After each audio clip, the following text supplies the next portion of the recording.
In today's video, I'm going to be doing something that I've never done before, and that is analyze a chess game from someone that is taller than me. I am 7 feet tall. Okay, I played basketball in college.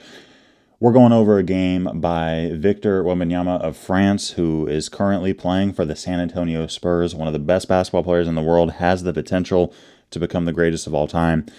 And he's into chess, which is pretty cool. He was actually playing this game in New York City in the rain. That's some dedication. Here he is playing as black.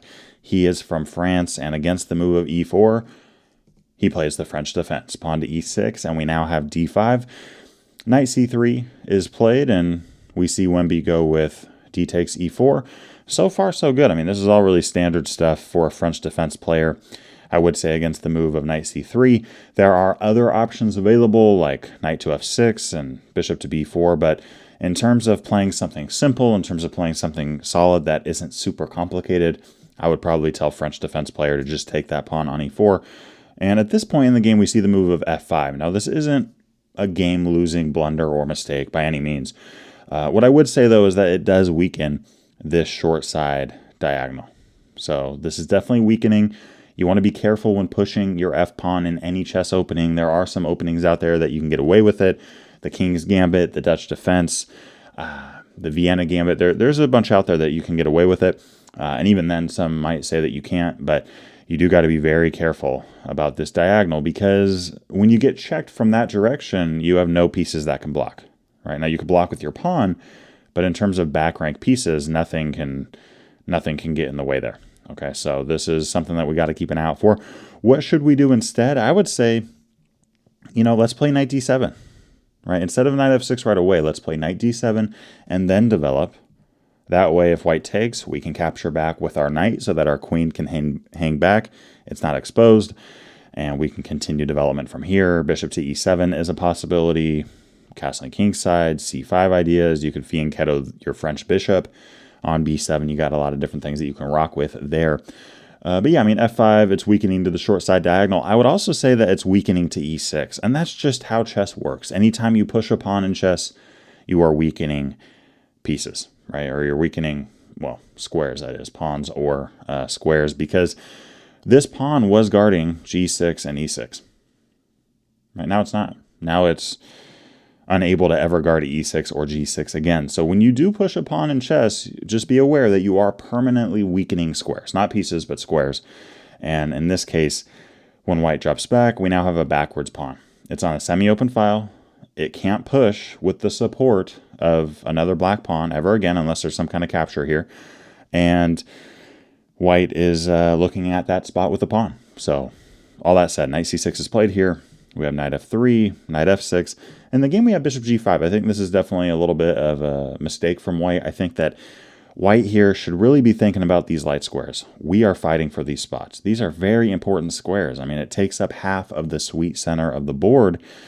And by playing bishop g5, this gives black the opportunity to play actively with their bishop coming to b4, and ultimately play this move of h6, which you could argue is even better. Just kicking this bishop around, asking it what it wants to do. And that's exactly what Wemby does.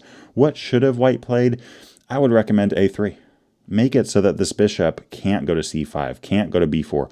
You could go somewhere like d6, but it's not doing as much as it could be on b4, pinning a knight, which is covering such key central spots. I mean, white could go with bishop to c4, castle, put a rook on e1, and start going after that backward pawn on e6. All that said, bishop g5 was played. White, by the way, I believe is like 1800 on chess.com, so pretty strong player. We have bishop to h4, and now from Wemby, pawn to g5. Great move. Great move. Taking that space. I like that Wemby's not afraid of extending this kingside right now. I mean, where's white going to go? If white did drop the bishop back, f4, the bishop's done. So here instead we have knight takes g5, white trying to get something back there.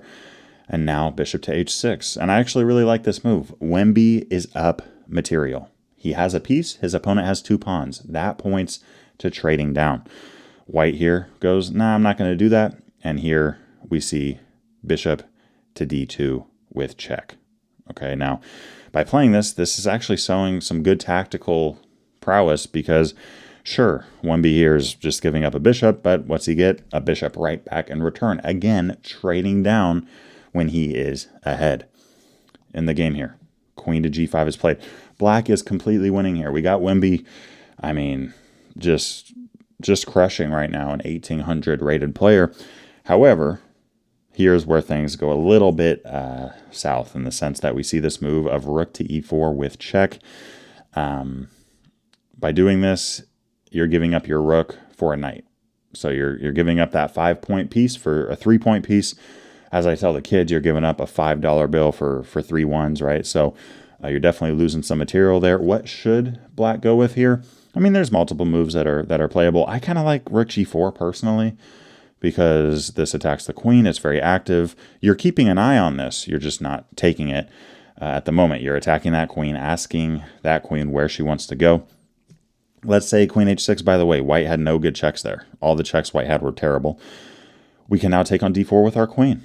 And hey, if white wants to throw in a check, we block. We ask that queen where it's going. Now, with the move of queen to h6, I want to ask you, what would you play in this position? Okay, now there's multiple moves that are good. So, one of them, for example, being bishop to d7. This is totally fine, looking towards this castling queenside idea.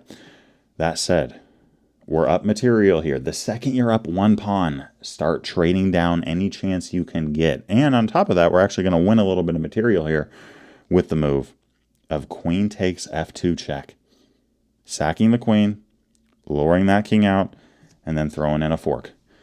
Going after the king on f2, going after the queen on h6. And yeah, I mean, look, rook to d1, white could go with that. We throw in a check. If bishop to e2, king f7, the engine points us towards this move. There were other options available, but I actually like this. I mean, the king is getting tucked right behind the knight. And again, this queen, I mean, you technically have a lot of checks available, but everything is covered. So we're totally fine. That bishop is pinned, and we're simply crushing this game with rook g6 options available going forward. However, in the game we have rook to e4 check. We have capturing off here, queen to g8, king e7 was played. We have queen g7, and, shockingly enough, I mean, I think most players here would go with king e8, right? Which is what we see Wemby go with. But king to d6 is the engine move there, okay? And that's kind of crazy, but the whole idea here is, no, we're not trying to attack with our king. What we're actually trying to do is give that king some coverage, give that king some shelter. If we go back to e8, notice the white queen has a black king in front of our queen. So our king is actually leading the way towards that queen there, right? Our queen's just not within that vicinity. And that gives white more checks, more attacking options, all that. So instead of that, if we play king d6, the whole point here, even if white plays c4, trying to go check and trying to force us out, whoa, hold up, queen e7, and then king back. So we're going out for the purpose of getting that king some shelter. But nonetheless, we have king to e8, f3, and here in the game, knight takes d4. I would say Wemby here at this point, drop the knight back. Right? Drop the knight back. He'll be good from this point with a more playable position. If castling queenside, this is a hard moment because we're technically down material. We have 2 knights they don't have. They have a rook and 2 pawns. Now, versus a rook and a pawn, I'm taking 2 minor pieces any chance I can get. A rook and 2 pawns, gets a little bit more dicey. That said, we are getting attacked. I mean, our king is in a lot more danger. It can't even move right now than white's is. Let's trade. Let's trade here. Okay. Sometimes if you're down material and you're getting attacked, you got to figure out, which one to go with. One of them points towards you trading down. If you're getting attacked, trade down. If you're down material, don't trade. Which one to do? At this point, I mean, you do got 2 minor pieces. I think that trading here would give black some chances. But we see this move, knight takes d4. And this is actually a pretty sneaky move. I think a lot of players here as white would just take the knight on e4 and then boom, knight takes c2. Sometimes you got to take some chances, especially when you're down on the scoreboard. And okay, we're going to look to take off that rook. But instead here, I mean, white 1800 player goes with castling queenside. We have knight e2 with check. White only has 2 moves. That's it. What are they? One of them's king b1. Okay, well, that would just be game over. White ends up taking on e2, and from this point, the game fizzles out pretty quickly. But yeah, white here actually ended up using that short side diagonal to go after the king. But I actually was pretty impressed by Wemby's play there. He definitely found some nice moves, and I don't think he's that far off if he puts a little bit of work into improving as a player, getting those tactics right, getting some of those pawn structure tactical themes going. But of course, I mean, he plays for the San Antonio Spurs, so he's probably a little bit busy with that. I was thinking about it. I mean, look, Wemby, very, very low chance you're watching this, okay? But that said, I'm 7 feet, you're 7 something. Hey, I've never seen a game with 2 7-footers. I'm just going to say that. And on top of that, guys, I appreciate y'all, okay? I appreciate y'all all the time. I am giving out a 30% off discount code for all of my online courses through the end of Black Friday, okay, which is on November 28th. So if you're interested in getting 30% off on my Czech PIRC defense course, my Hippopotamus defense course, Endgames course, I mean, you name it, you can plug in the discount code of BF30, BF30. If you plug that in before Black Friday is over, you will get 30% on my courses, no matter how many you decide to invest in. We got a bunch, right? We got the Hippo, the Czech PIRC, the Modern Scandi, Endgames, Ponziani, a bunch of them. And we actually got one on the way. Right now I'm working on the Aggressive 1E4 Repertoire course, meant to help you E4 players have fun against all of the major options. We're going over a bunch of different openings, bunch of different gambits, and I'm really excited to release that in the very near future, so keep an eye out for that. By the way, for anyone who ever has purchased a course or will purchase a course, you will get 40% off on that E4 course as well if you've purchased something in the past. So just want to let you guys know that. Thanks again. Subscribe for more chess content, and I'll see y'all in the next video.